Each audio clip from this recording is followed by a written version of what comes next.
and I welcome you all to the 7th Open webinar of IBDC. It is about the Indian Biological Images Archive that is hosted at Indian Biological Data Center. Let me tell you about the IBDC in brief. IBDC is the first national repository of life science data in India. It is mandated to archive all life science data generated from publicly funded research in India. The data center is supported by Government of India through Department of Biotechnology. In times to come, IBDC is envisaged to emerge as a major data repository for all life science data emerging from India. So from the right side of this slide, you can see that we started our journey with the development of Indian Nucleotide Data Archive.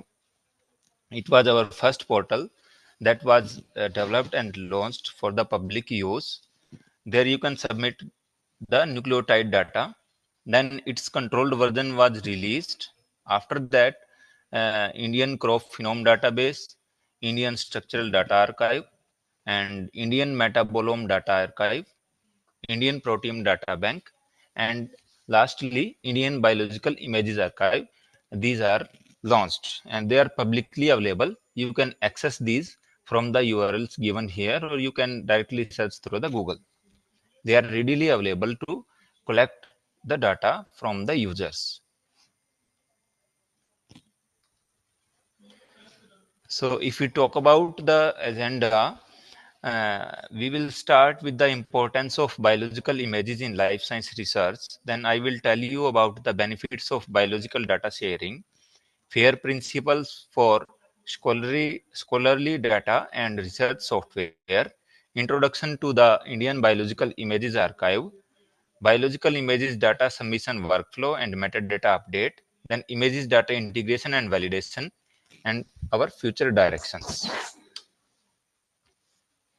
From this slide, you can see that biological images, they are very important, and you can see they are used for the diagnosis, treatment planning, crop yield estimation, pest identification, nutritional deficiency identification. They can help in understanding the cellular processes, and insect identification can be done nowadays with the help of AI and ML based tools, and they can help. They are also helping in the drug discovery process, and they are the base for the machine learning and artificial intelligence based tools. They serve as the input data to begin with these things. So in this way, biological images, they are essential to explore and understand the nature of complexity present in the system. If we talk about the benefits of biological data sharing, what are the benefits of this? It improves the visibility of research data. It increases the chances to meet with experts, help in finding the collaborators, better utilization of the generated data, easy and persistent availability of research data. It also promotes the generation of unique data, avoiding the duplicate data generation. So, in order to enhance the usability of scholarly data, in 2016, FAIR data principle were jointly designed by a diverse set of stakeholders representing academia, industry, funding agencies, and scholarly publishers. So these principles we call as FAIR principles. These FAIR principles, they emphasize on enhancing the ability of machines to automatically find and use the data, and supports its reuse by the individuals.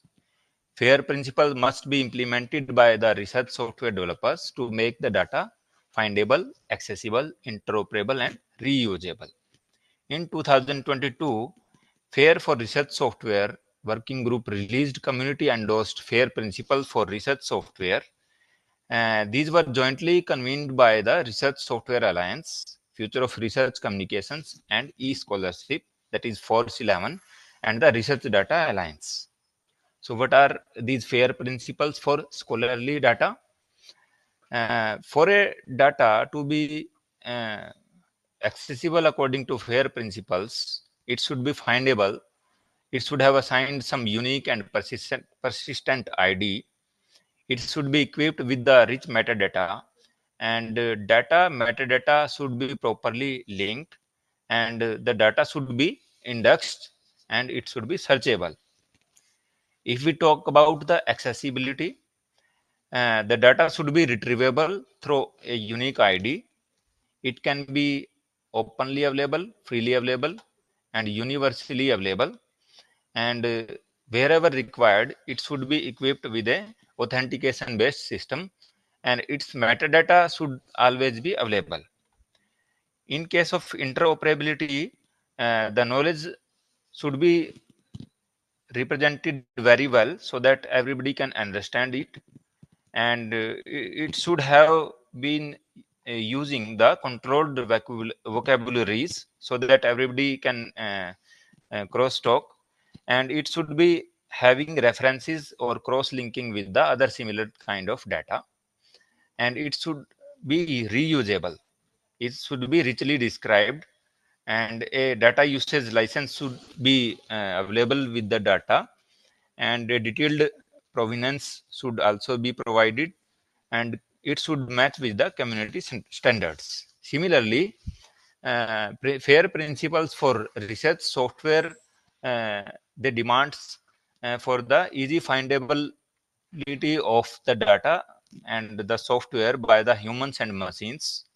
For a software to be FAIR compliance, it should have unique identifier, its version should be mentioned, and rich metadata should be linked with the software, and the software should be retrievable through standard communication protocols, and these protocols, they should be open, free, universally implementable, and authentication wherever required should be available on the software, and the metadata of this should be available, and it should interoperate with other softwares by exchanging the data and metadata.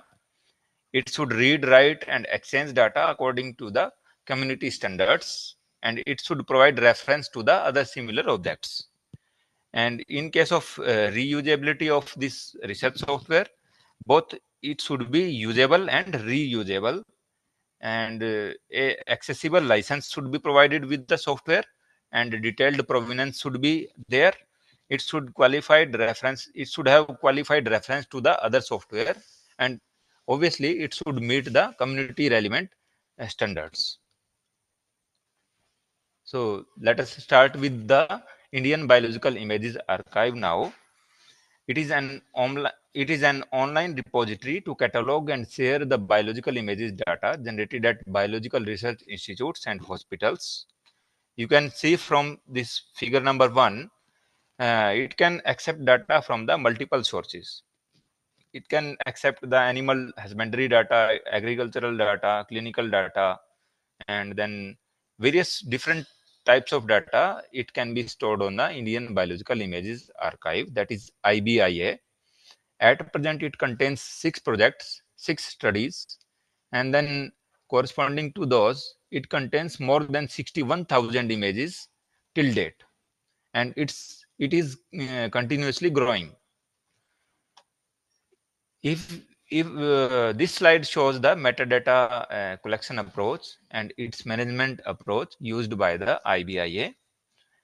For collecting the metadata, we rely on the other biological image resources like Bioimage Archive is there, TCIA is there, the Cancer Imaging Archive, and there are many more publicly available resources from where we get the metadata about the images. We also capture data from the image analysis studies, Indian hospital reports, they are also considered for the metadata collection. And after collecting this metadata, we filter out the important metadata fields according to the metadata standards. Then we categorize the filtered data into 4 different sections of IBIA, that are project, study, sample, and experiment. Then after categorizing this data, we designed the database schema and build the backend tables. Then we provided a user interface to these tables. Then finally, in this way, we were able to develop the Indian Biological Images Archive. So these are different sections of IBIA project. There can be multiple projects on the IBIA portal, and within a project there can be multiple studies, or even a single study can be there. Then within a study we can register multiple samples, and the sample, they might be having different experimental conditions whose information is stored in the experiment section of the IBIA. And lastly, the user is given the provision to upload the images. So in this way, we store the biological images metadata in a very hierarchical fashion.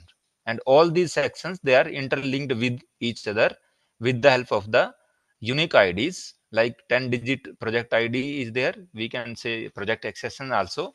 Then unique study accession, 10 digits. Then similarly for other sections, each and every record has been assigned a unique identifier, and in this way they are linked with each other.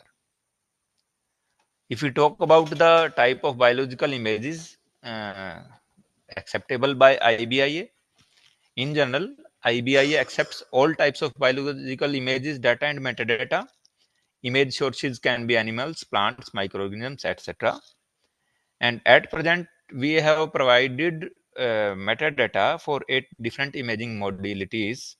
That includes ultrasound, mammography, histopathology, digital X-ray, plant photography, computed tomography, MRI, and PET scan. And if someone else wants to have metadata for other imaging modalities, we have provided the provision for that. The users, they can make use of user-friendly web interfaces available at IBIA to add the more metadata for newer imaging modalities other than these 8. Currently, more than 50 different type of imaging modalities are available for which users, they can add the metadata. And there it requires addition of metadata fields in the sample, experiments, and instrument sections of IBIA. For any new imaging modality, the submitter or depositor should submit the metadata fields corresponding to sample, experiment, and instrument sections of IBIA. The submitted metadata is quickly reviewed and processed by the IBIA team within a week of request submission. New imaging modalities, they become available on IBIA after the metadata addition requests, they are approved by the IBIA team. And you can see the IBIA portal, it is available from the URL, that is ibdc.dbtindia.gov.in/IBIA. This is the basic workflow that tells about how biological images data is submitted and validated on the IBIA portal. Any new user has to register on the portal. Then an activation email is sent at the registered email ID.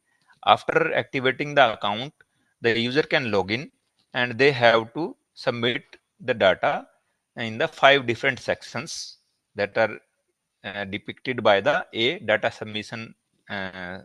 These are register new project, register new study, register new samples, then register new experiments, and upload the images finally through the FTP. These are the 5 steps that are related to the data submission. After uploading the data at IBIA website, user, they have to validate their data also. So they can validate their data in the remaining steps, like after uploading images, they will verify whether the images they have been completely uploaded at the storage or not. After ensuring this, they will start the validation process. The images, they are verified based on the MD5 checksum values. And then after validation, there can be 3 different status assigned to the uploaded images. Either they will be unmapped if the validation process has not been started by the depositor, or they can fail if the MD5 checksum value submitted in the experimental section do not match with the uploaded images. And they will successfully validate if the MD5 checksum value that was uploaded in the experimental section matches with the uploaded actual image. So after getting proper validation of the images, user can see the overall upload status at the step number 8, and if all the sections they have been filled with the required information, finally user will submit the study for getting approval by the IBIA review committee. Then finally the user can check the status of review at step number 10. So there IBIA team will be checking the submitted data. It will pass through various rigorous testing related to quality checks or any other things. And after successfully getting approval from the IBIA review committee, the study will be available on the IBIA portal. So these are the some screenshots to depict you the overall process, how it takes place at the IBIA portal. If someone log in on the portal, they will land on the dashboard page visible here, and they can see the summary of data submitted by themselves. And after seeing this, they can have idea how many project the logged in user had submitted, how many studies, how many samples and images they have uploaded. And to start with the submission of new data, user will click on the register new data option.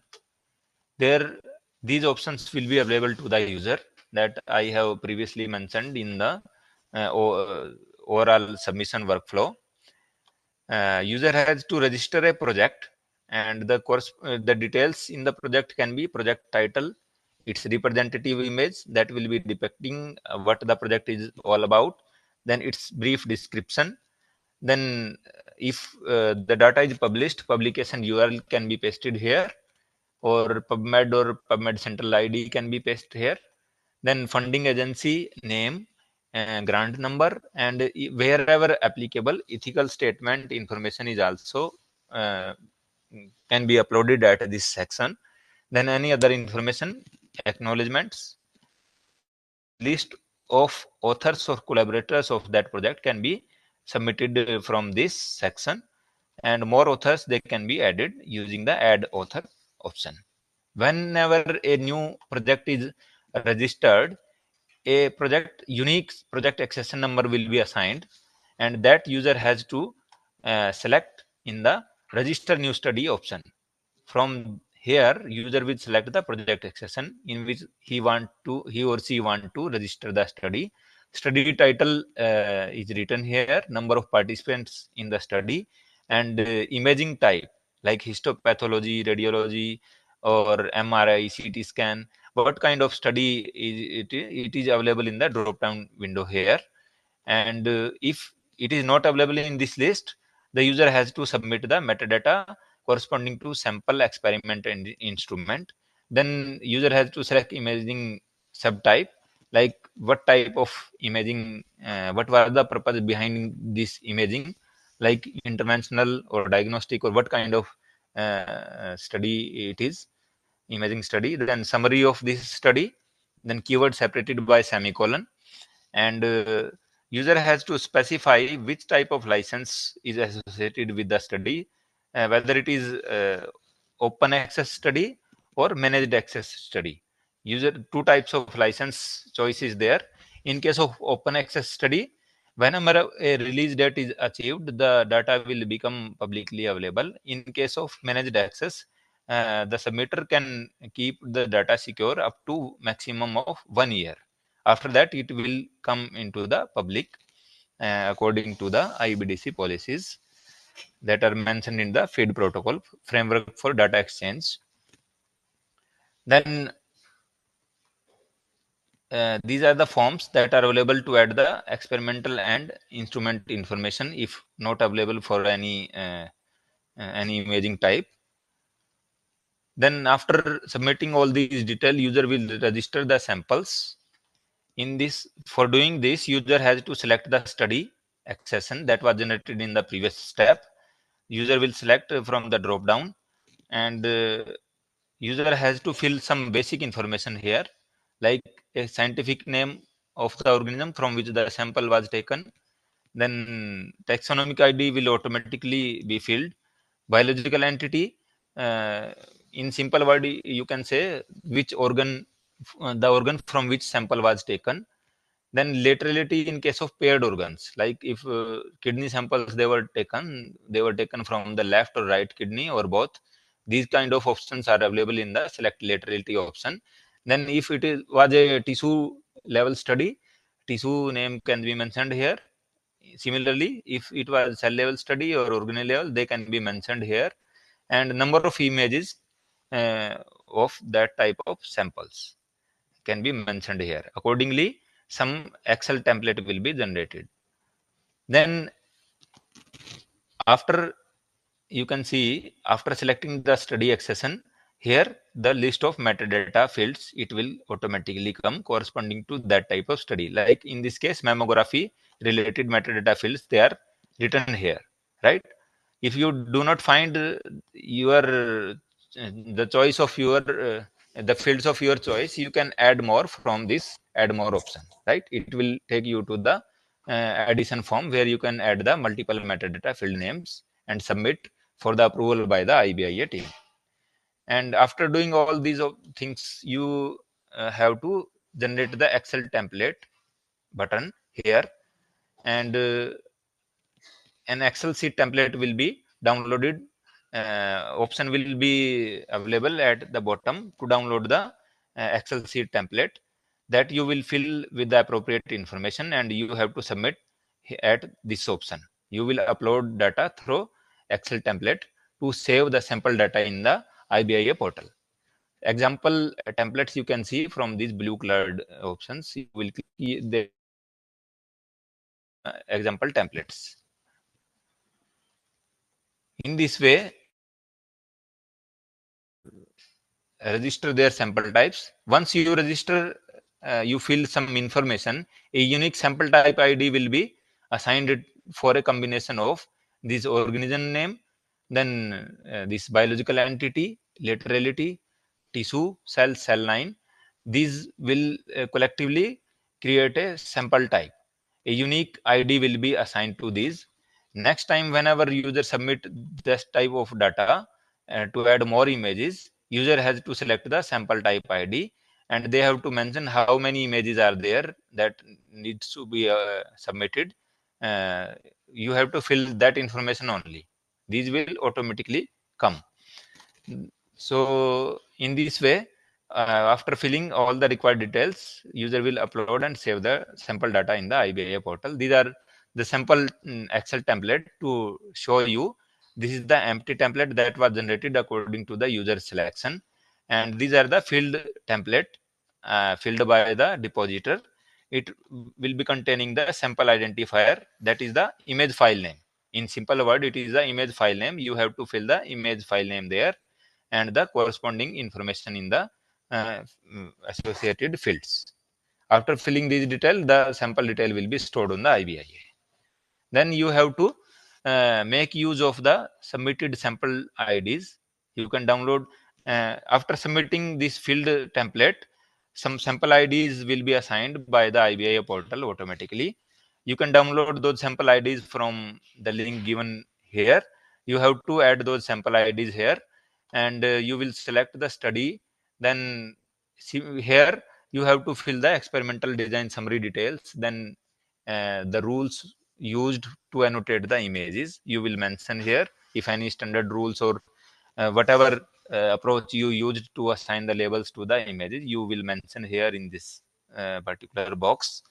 Then you have to select the type of instrument, name of the instrument which was used to collect these images, its type, then its manufacturer name, model, and then image type. If you do not find these information on the IBIA, you can add using the option add instrument details if not available in the list given above. You will click here and it will take you to the form looking like this. You can fill the details and submit, and this will become available here after getting approval from the IBIA team. And our team is very quick in approving this information. they keeps on checking on the daily basis, and they, if it is it needs to be done, they quickly approve that. And you will find the experimental metadata fields here. You will select, and similar to the sample, you will generate a template here, and after filling the information, selecting the study access, and you will upload the template. So these are the some example templates. This is the empty template where a user can see the sample IDs assigned to their identifiers by the IBIA portal. These are the sample IDs that were uploaded by the user, and you have to specify the image file name path, full path, that is present in your folder, and then its MD checksum value, and then any other field that were chosen by the depositor. So the field template, it looks like this, and after filling these detail, the user will upload, and the experimental information for the samples will be uploaded on the portal. Then after doing all these exercises, user they can upload uh, their actual images in unzipped format, and the credential they will be visible to the user. I have hide this. Uh, so user will find the port number to be used, then host name or IP address, then username and password. Using these, the user they will upload the data through the FTP, uh, like using the some FTP client like FileZilla. We have also provided the links of FileZilla for Linux as well as Windows. User can click here, go to the site and download and install those, and they can making use of credential, they will log in and submit their images data in the folder. And after logging through the FTP, this kind of hierarchy of directories is visible to the user. Like there will be some pre-built directories, like username directory will be there, and that will be containing the project accession directories. Within a project, there will be some study accession directory where the user will go and they will upload their data. Like in this case, VC underscore IDC grades underscore final. It is the main directory or folder uploaded by the submitter, which contains the images. Right. The user will go to the next step, that is uploaded images status step. They will check the status of the uploaded images after completing FTP upload. It will user can see the size of uploaded folder, and if it is according to the size at their end, they will start press this start validation button, and the validation of images will start. It will ensure the integrity of images, and after successfully getting validated, an OK status will be visible here, or the user can find three different status. Unmapped, if the validation process not started by the user in the sixth step, or they will see OK if the MD5 checksum value uploaded during experiment information matches with the actually uploaded image MD checksum value generated by our IBIA system. If these are identical, OK status will be assigned. If these do not match, some error has occurred during the image transfer through the FTP, then user has to re-upload that image and then revalidate that image. In this way, when all the images they are get validated, these will look like this as depicted in the green color, and the upper rows it shows that none of the sample or experiment or some validation process has been done for the this memo as study. These are some uh, these are some example to demonstrate you how the empty records they look like and the filled one look likes. And in the ninth step, the user they will be having two options. If they have not submitted the data, the status will be not submitted, and for whatever study type they have uploaded the required information, submit finally yes button in blue color will be available. If the study record they are incomplete, integrity is missing, then incomplete study will be written there, nothing can be done. But in case of completely validated records, the study can be submitted, and during the submission, it will confirm whether you want to finally submit your study or not. Because after submitting the study finally, you cannot make changes to the sample experiment and upload images sections. So you have to be certain that your information is correct, and that do not require any further modification. Only then you press this yes button, and after pressing this, it will show you the present status of this one.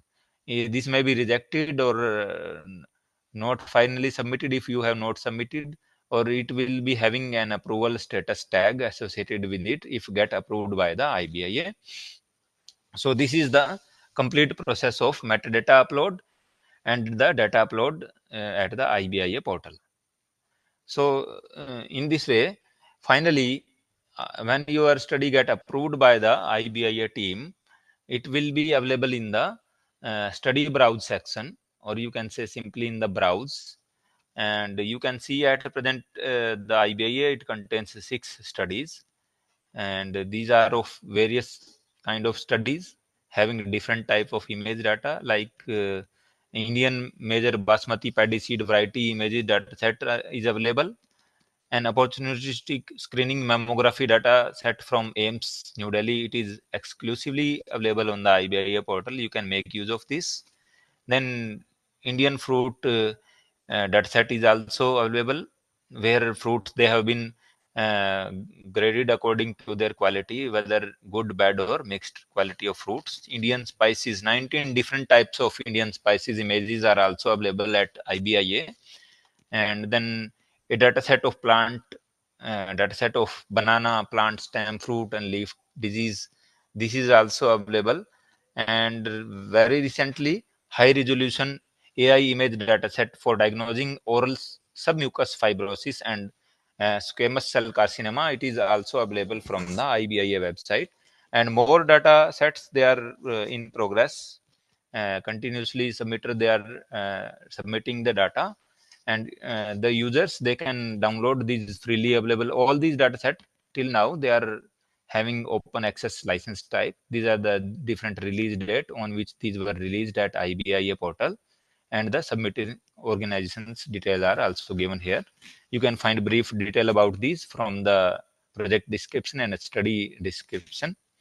So in this way, whenever you need to see the more detail about any study, you have to click on the study accession, and you will find a new page containing the all information corresponding to that study, organized into the 5 different sections, that is project, study, sample, experiment, and image file.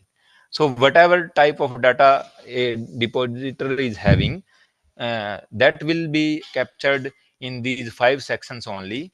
This is a unique kind of arrangement that is available at the IBIA only.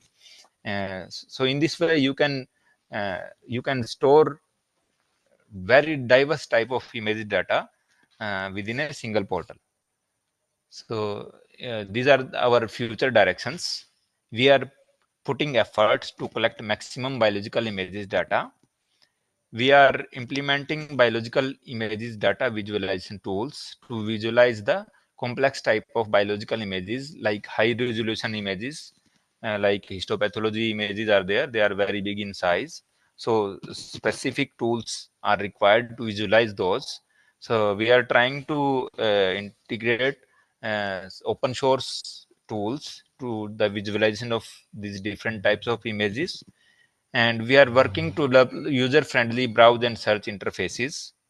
We are working for the mapping of IBIA metadata on the existing ontologies, because we did not find any single ontology that can help in arranging this data, or that can be used to assign controlled vocabularies to all the terms available in IBIA. Different ontologies, they will be required.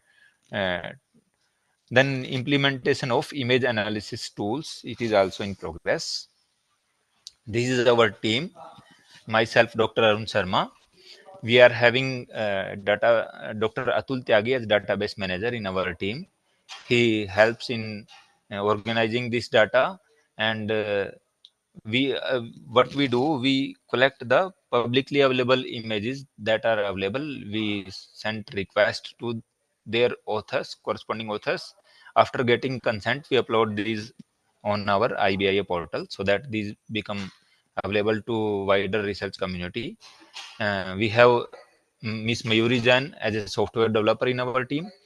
She helps in development of this portal. And Mr. Amit Kumar is there. He is a data curator. He helps in the metadata collection and uploading the publicly available biological images for which we have had got consent from their corresponding authors. Miss Asa Verma is there. She helps in integrating the visualization tools for different kinds of biological images visualization. And Mr. Abhay Sankar Pandey was in our team, who developed the web interface of this website. I am thankful to all these people. Because of those only, I am here to explain you about the IBIA, and they have made it's possible uh, to to use this portal in such a good manner. And lastly, but not least, I would like to thank our director, Professor Arvind Kumar Sahu, Executive Director RCB, for providing us the necessary infrastructure facilities. Dr. Devasis Mohanty, Dr. Dinesh Gupta sir, Professor Deepak Nair sir, our acting head, IBDC. I would like to thank Dr. Rajesh S. Gokhale, Secretary DBT, former Secretary Dr. Renu Swaroop, and then Dr. Sujita Ninave, and our former lead Dr. Saurav Raghuvanshi, Dr. Richi V. Mahajan. And I would like to especially thank the RCB IT team, especially Mr. Naveen Kumar and team, and Vipul and Gautam and Locus team to make this happen. And lastly, I would like to thank you all for attending this webinar and listening me patiently. Now it's the time for the question and answering session. You may type your questions at the chat window that is available at your end, and we will try our best to answer your questions. And if someone left, we will send the answers to your questions through email also. So please feel free to ask the questions and provide your feedback so that we can improve our portal in a good manner. So now I invite you all to ask the questions.